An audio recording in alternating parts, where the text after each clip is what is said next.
आज आपल्याला घ्यायचे characteristics of ideal operational amplifier. बघा मी इथे एक ॲम्प्लिफायर काढलेला आहे. तर यामध्ये इथे हे V1 अँड V2 म्हणजे इन्व्हर्टिंग नॉन इन्व्हर्टिंग इनपुट दिलेले आहे. यामधून V1 मधून फ्लो होणारा करंट आहे IB1, V2 मधून करंट फ्लो होणार आहे IB2 आणि या दोघांचा डिफरन्स व्होल्टेज डिफरन्स हा V1 मायनस V2.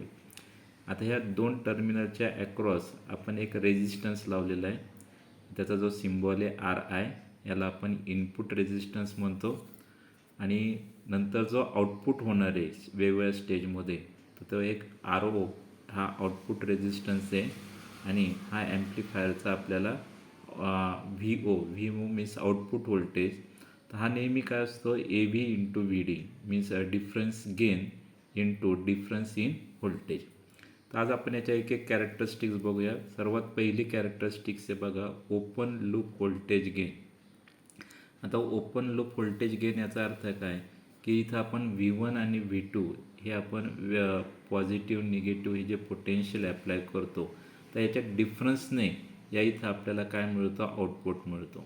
मग हा डिफरन्स आपण काही ठेवला तर त्या प्रमाणामध्ये आपल्याला हा आउटपुट मिळतो. आणि म्हणून एक लक्षात ठेवा की आयडियल ॲम्प्लिफायरमध्ये हा जो VO आहे म्हणजे आउटपुट व्होल्टेज आहे हे काय आपल्याला इन्फानाईटपर्यंत आपल्याला घेता येणार आहे. तर ते VO तर ही जी कन्सेप्ट आहे याला आपण ओपन लूप व्होल्टेज गेन असं म्हटलेलं आहे आणि तो आपण AOL ह्या लेटरने दाखवतो. सेकंड कन्सेप्ट आहे बघा इनपुट इम्पिडन्स. आता इम्पिडन्स म्हणजे रेजिस्टन्स आणि तो कशाने दाखवलेला RIने.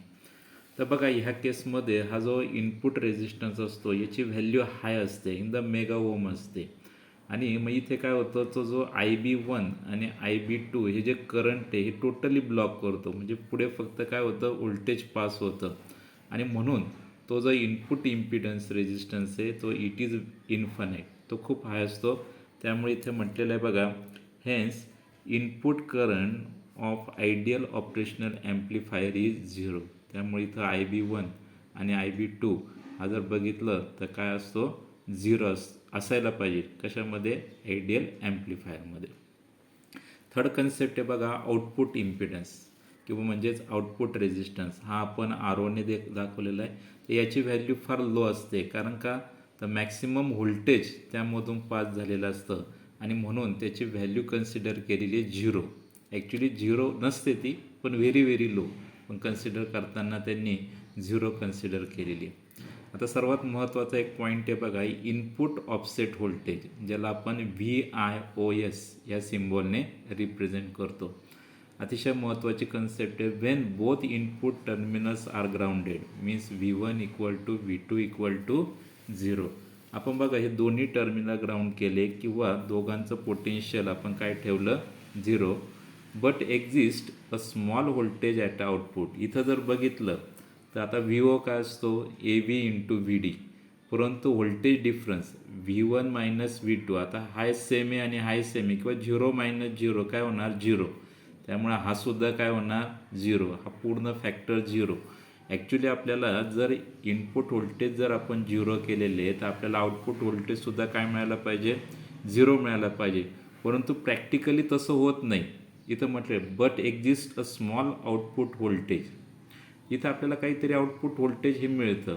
हे कशामुळे मिळतं तर बघा हे to make this output voltage 0 आपल्याला हे आउटपुट व्होल्टेज काय करायचं आहे आयडियल यासाठी 0 करायचं आहे. So a small voltage is required to be applied to one of the input terminal. तर आपल्याला कोणत्या तरी इनपुट टर्मिनलला एक स्मॉल व्होल्टेज ॲप्लाय करावं लागेल की जेणेकरून VO काय होईल 0. This DC voltage which makes the output voltage 0. मग ज्या DC व्होल्टेजमुळे आपलं जे आउटपुट व्होल्टेज 0 होईल it is called as input offset voltage. आणि त्याच व्होल्टेजला आपण काय म्हणणार आहे इनपुट ऑफसेट व्होल्टेज. पुढची जी कन्सेप्ट घ्यायची आपल्याला इनपुट बायस करंट. आपण बघितलं की या V1 मधून IB1 आणि V2 मधून IB2, परंतु हे दोन्ही ग्राउंड केले तरी यामधून काय होतं करंट फ्लो होतो.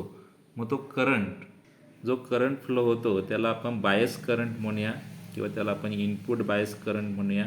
आणि इनपुट बायस करंट काढण्याचा हा एक फॉर्म्युला आहे, mod of IB1 plus mod of IB2 upon 2. म्हणजे या दोघांची व्हॅल्यू आपण पॉझिटिव्ह, हे जो बायस करंट येणार आहे हा आपला पॉझिटिव्ह येणार आहे. And it is 0 for an ideal operational amplifier. आणि आयडियल ऑपरेशनल ॲम्प्लिफायरसाठी तो काय असला पाहिजे, 0 असला पाहिजे. पुढचं आहे बघा, इनपुट ऑफसेट करंट. इथं व्होल्टेज झालेलं आहे करंट. आपण बघितलं की IB1 आणि IB2, the difference in magnitude of IB1 and IB2 is called input offset current. ह्या IB1 आणि IB2 ह्या करंटमध्ये काहीतरी डिफरन्स असणार आहे, तर त्याला आपण काय म्हणणार आहे, इनपुट ऑफसेट करंट.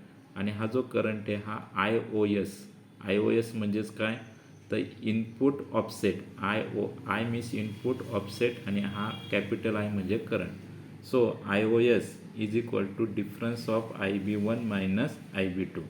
परंतु मॉड घेतल्यामुळे हा पॉझिटिव्ह येणार आहे आणि it is 0 for an ideal operational amplifier, त्यासाठी तो 0 असणार आहे. पुढचा पॉईंट आहे बघा, output offset voltage. The voltage existing at the output when input are 0. बघा आपण मागची केस बघितली इनपुट ऑफसेट व्होल्टेजची, की इनपुट 0 असताना सुद्धा आउटपुट काय आलेलं आहे, काहीतरी आलेलं आहे due to input offset voltage. कोणामुळे, इनपुट ऑफसेट व्होल्टेजमुळे. अँड बायस करंट, हा जो बायस करंट आहे, या इथं कुठे हा बायस करंट, ह्या बायस करंट आणि इनपुट ऑफसेट व्होल्टेजमुळे ॲक्च्युली आउटपुट 0 यायला पाहिजे, परंतु ते येत नाही. Is called output offset voltage and is denoted by VOOS. हे ऑफसेट आणि हे output voltage. So it is 0 for an ideal operational amplifier. आणि म्हणून जो आयडियल ऑपरेशनल ॲम्प्लिफायर आहे त्यासाठी तो काय असावा, 0 असावा. कारण आपण इनपुट व्होल्टेजच जर 0 देतो, V1 मायनस V2 हा 0 आहे, तर आउटपुटसुद्धा काय असलं पाहिजे, 0. तर त्यासाठी तो असावा. पुढचा मुद्दा आहे बघा, स्ल्यू रेट. स्ल्यू रेट ही कन्सेप्ट काय आहे, the slew rate is define as a maximum rate of change of output voltage with a time. म्हणजे बघा स्मॉलर टाईममध्ये जास्तीत जास्त व्होल्टेज हे काय झालं पाहिजे, गेन झालं पाहिजे, वाढलं पाहिजे. तर हा जो स्मॉलर टाईम आहे, ज्या रेटमध्ये हे व्होल्टेज इन्क्रीज होतं याला काय म्हटलेलं आहे, slew rate. And slew rate is denoted by S. It is dVO upon dt. D means derivative of output voltage with derivative of respective time. आता तुम्हाला डेरिव्हेटिव्ह माहिती आहे, स्मॉल क्वांटिटीला आपण डेरिव्हेटिव्ह म्हणतो. म्हणजे अतिशय मायक्रोसेकंदमध्ये, इथं त्यांनी म्हटलं आहे बघा, व्होल्टेज अपॉन मायक्रोसेकंद. म्हणजे अतिशय मायक्रोसेकंदमध्ये लार्ज व्होल्टेज जेव्हा चेंज होतं तेव्हा त्याला आपण काय म्हणतो, स्ल्यू रेट म्हणतो. आणि ideal value is infinite for operational amplifier. Operational ॲम्प्लिफायरसाठी त्याची जी आयडियल व्हॅल्यू ही लार्ज असते किंवा इन्फानाईट असते. सेकंड आहे बघा, पॉवर सप्लाय रिजेक्शन रेशो. याला PSRR असं सुद्धा म्हणतात. The power supply rejection ratio is defined as the ratio of change in input offset voltage. बघा इनपुट ऑफसेट व्होल्टेज चेंज झालं due to change in supplying voltage producing it. जे supplying voltage produce करतो त्यामुळे. But keeping the power supply voltage constant. म्हणजे थोडक्यात काय, आपलं जे आउटपुट व्होल्टेज आहे हे कॉन्स्टंट राहिलं पाहिजे आणि इनपुट व्होल्टेजमध्ये थोडंसं फ्लक्च्युएशन वगैरे जरी आलं किंवा हे दोन्ही जरी ग्राउंड असले तरी आपलं आउटपुट व्होल्टेज काय आलं पाहिजे, कॉन्स्टंट आलं पाहिजे. हा जो रेशो आहे याला आपण पॉवर सप्लाय रिजेक्शन रेशो असे म्हणतो. आणि इथे म्हटलेलं बघा, it is 0 for an ideal operational amplifier. So power supply rejection ratio change in VIOS means input offset voltage to the change in VCC at constant VEE. म्हणजे जे voltage आहे output voltage त्याच्याशी रिलेटेड आहे. नंतर next आहे बघा, CMRR. CMRR means common mode rejection ratio. हा ratio काय असतो, it is the ratio of differential gain and common mode gain is define as CMRR.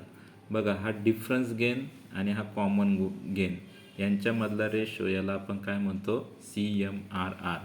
आणि जी लास्ट कन्सेप्ट आहे ती म्हणजे bandwidth. The range of frequency over which the amplifier performs is a satisfactory is called as a bandwidth. It is denoted by BW and measured in hertz. आता बँडविड्थचा अर्थ काय? बँडविड्थचा अर्थ आपण हे घेऊया की इथं V1 आणि V2 हे आपण स्मॉल व्होल्टेज अप्लाय करूया किंवा लार्ज व्होल्टेज अप्लाय करूया, त्या प्रोपोर्शनली आपलं आउटपुट व्होल्टेज हे काय झालं पाहिजे, चेंज. तर ही जी रेंज आहे याला आपण काय म्हणणार आहे, बँडविड्थ. म्हणजे तो कोणत्याही फ्रिक्वेन्सीला, म्हणजे स्मॉलर फ्रिक्वेन्सीला किंवा हाय फ्रिक्वेन्सीला सुद्धा आपल्या आयडियल ऑपरेशनल ॲम्प्लिफायरने तेवढाच गेन केला पाहिजे. त्याची जी विड्थ आहे, बँडविड्थ, ही काय असली पाहिजे, इन्फानाईट असली पाहिजे. आणि त्यामुळे ऑपरेशनल ॲम्प्लिफायरची जी बँडविड्थ आहे ही इन्फानाईट असते.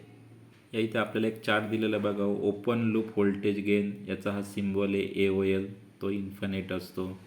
इनपुट इम्पिडन्स म्हणजे इनपुट रेझिस्टन्स, तो RI किंवा RInने दाखवता, तो सुद्धा इन्फानाईट असतो.